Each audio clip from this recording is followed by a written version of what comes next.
अस्सलाम वालेकुम फ्रेंड्स, कैसे हैं आप सब। Welcome to Iftikhar academy.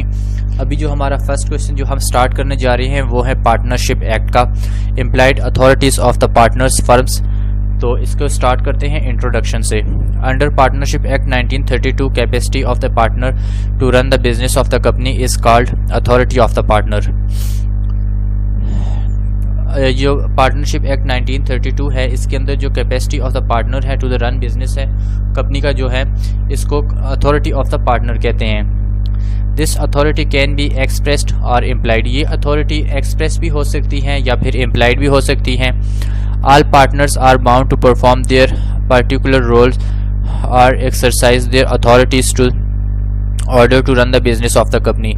जो जितने भी पार्टनर्स हैं वो बाउंड हैं कि वो अपनी जो ड्यूटीज़ हैं या फिर रोल्स हैं उनको एक्सरसाइज करें ताकि कंपनी जो है वो आगे चल सके।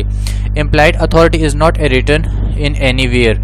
जो एम्प्लॉयड अथॉरिटी होती है ये कहीं पर भी रिटन नहीं होती, but partner has such authorities. लेकिन पार्टनर के पास सच अथॉरिटीज़ होती हैं which can be used by him at any time to run the business. Definition of implied authority. Implied authority की डेफिनेशन ये है कि implied authority is a such authority which has not been specifically mentioned in writing. Implied authority जो है ये specifically mention नहीं होती writing में, but a partner is considered to have that authority in order to run the business of the company. Form of authority. Forms authority की forms ये हैं कि एक्सप्रेस अथॉरिटी भी हैं या फिर implied authority. Implied authority of the partner ये है कि रिसीविंग या फिर issuance of bills. Under partnership act 1932 every partner has an employed authority that he can receive and issue any bills on the behalf of the company.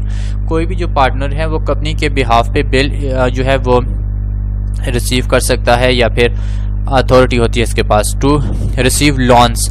Loans जो है वो receive कर सकता है। Under the partnership act 1932 every partner has an employed authority that he can pledge the company in order to receive loan for the business of the company. जो partner जो भी हो वो कंपनी ऑर्डिनेंस के तहत जो 1932 की पार्टनरशिप एक्ट है उसके मुताबिक पार्टनर जो है वो लोन्स रिसीव कर सकता है। To borrow cash. Under the Partnership Act 1932, every partner has an implied authority to borrow cash from the company on credit basis.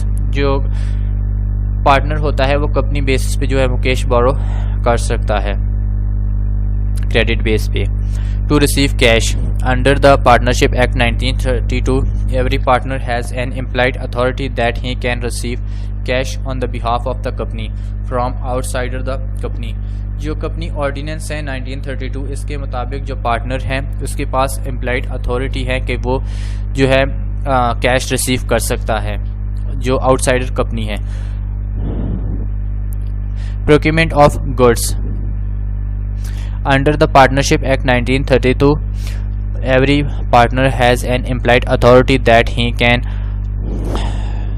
Procure the goods of the company if it is necessary to run the business of the company on the credit basis। अगर credit basis पे जो goods वगैरह है उसको भी employed authority है partner के पास। Sale of goods. Under the partnership act 1932 every partner has an employed authority that he can sell the goods जो है मूव प्रॉपर्टी। या फिर इसको जो पार्टनरशिप एक्ट है 1932 है इसके मुताबिक जो पार्टनर हैं उसको पास एम्प्लॉयड अथॉरिटी है कि वो जो गुड्स हैं उनको सेल करे या जो मूवेबल प्रॉपर्टी है इसको इस तरह से इसके पास जो है वो अथॉरिटी है। Formation of a contract.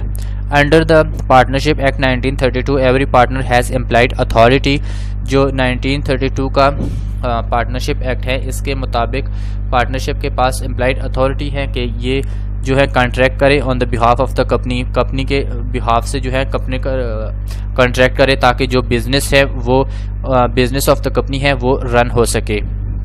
Next है to appoint the prosecutor. Under the partnership act 1932 every partner has implied authority that he can appoint a prosecutor to defend the company if any case has been filed against the company.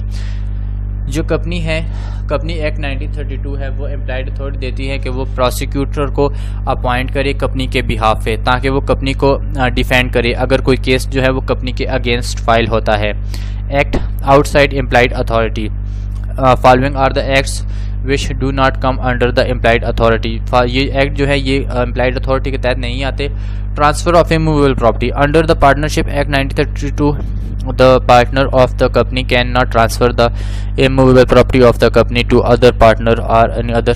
जो immovable property है उसको transfer नहीं कर सकती। Cell of immovable property जो है under the partnership act 1932 the partner of the company cannot sell the immovable property of the company to other partner or any जो है अदर पार्टनर को ट्रांसफ़र नहीं कर सकती immovable property सेल।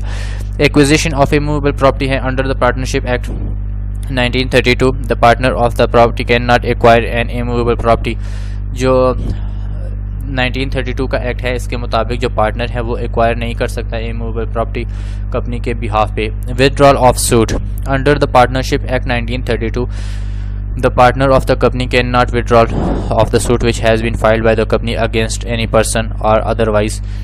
जो 1932 का पार्टनरशिप एक्ट है उसके मुताबिक पार्टनर जो है उसके पास ये अथोराइज नहीं है कि वो केस को विड्रॉल करे। अगर किसी पर्सन के ख़िलाफ़ या अदरवाइज़ किसी के ख़िलाफ़ फाइल होता है तो उसको विड्रॉल नहीं कर सकती। नेक्स्ट है कि Confession of any claim, under the Partnership Act 1932 the partner of the company cannot confess any claim which has been filed against him। इसको जो है कन्फेस नहीं कर सकता अगर कोई केस के अगेंस्ट फाइल है। Submit the a dispute for arbitration, under Partnership Act the partner of the company cannot submit a dispute of the company for arbitration। Partnership act के मुताबिक जो कंपनी है वो डिस्प्यूट को सबमिट नहीं कर सकती कंपनी के आर्बिट्रेशन के लिए।